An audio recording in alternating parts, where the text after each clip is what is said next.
The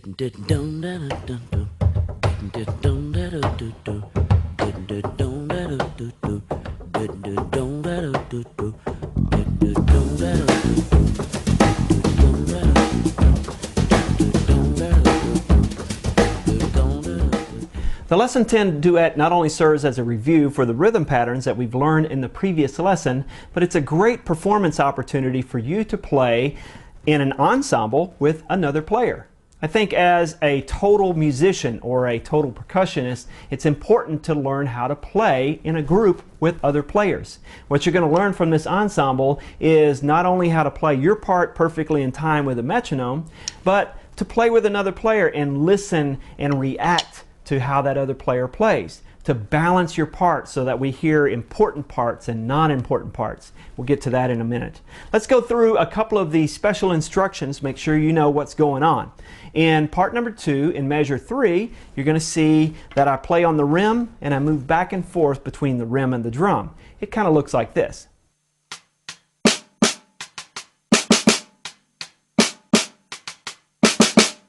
A suggestion that I can make is that you play all of it in the center of the drum.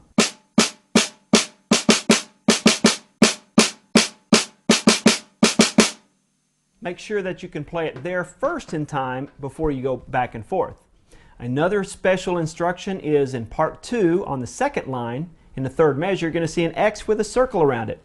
What I'm doing here is making an X with my sticks, and I'm going to hold it up to about chin level so that everybody can see it. Playing my right stick on my left stick. I'm going to be careful not to hit yourself in the face because that's really embarrassing to do in front of an audience. Then move to the rim, to the drum, back up to the drum. Here's what those measures will look like.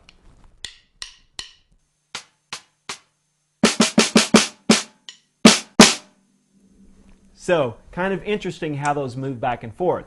In the very last line in both parts, I'm playing on the rim, 2 counts of 16th notes, drum, stick in the air, drum. Another practice suggestion I'm going to make is actually in part number 1 on the second line. And if you look at it, it looks really pretty simple. It's just measure after measure of upbeats. Rest and, rest and, rest and, rest and. Looks very, very simple, but in my estimation, this is actually probably the most important part and the hardest part to play in tempo. I've had time and time again where students will get in a performance situation and they'll get nervous and they'll start to rush. So you want to make sure that you play your foot on each downbeat. Foot, left, foot, left, foot, left, foot, left. And that you use your ears and listen to the other player so that this part doesn't rush. It's very important. When you finally get together with a friend, take it in 2-measure chunks or 2-measure musical phrases. If I take the first 2 measures, put on the metronome and practice that together, I'm going to get used to what it sounds like to play with another person. At this point, I want you to listen to your balance. The balance of sound between the 2 players is a big part of learning to play in an ensemble. You want to make sure your friend is not playing louder than you or that you're not playing louder than your friend. Okay? Through this ensemble, I wrote phrases to have one important part and one less important part. The important part is what I consider to be the solo part. The non-important part is the accompaniment part. Shouldn't say it's not important, it's just less important than the solo. If you look at part number 2 on the first line and you see this,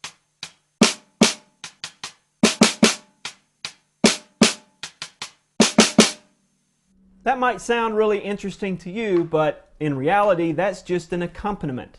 The important part is actually what happens in part number 1. You have the solo, part number 1. So you should play louder than the accompaniment. This is how we balance a sound. So I'm playing the solo part is really strong in player 1, and the accompaniment is nice and relaxed, just kind of accompanying the solo. Now you're going to see this in music all the time. Sometimes your parts are important, sometimes they're not.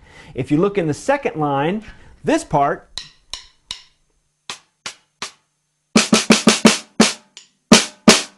is the important part. This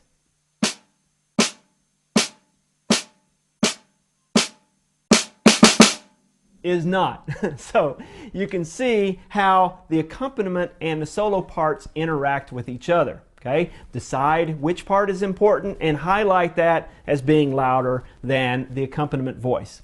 So that is all of the practice suggestions I'm going to give you. It's really, really important that you take the opportunity to play this duet, not only just to work it up for the fun of working it up, but get out there and play in front of other people. You've got to learn a lot about what it takes to perform by playing with another player.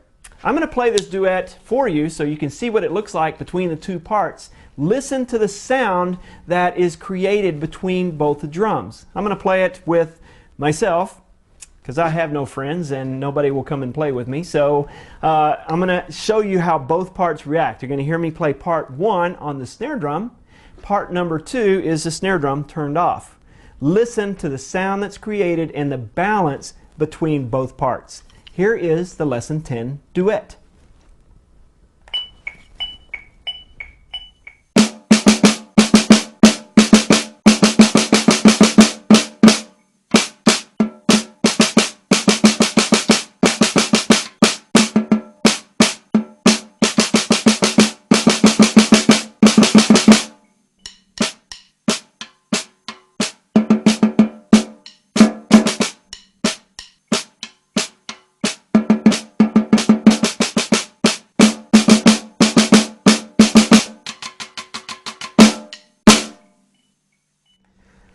A great opportunity for you to get out there and perform in front of your parents or in front of the percussion class or in front of the band, in front of a judge.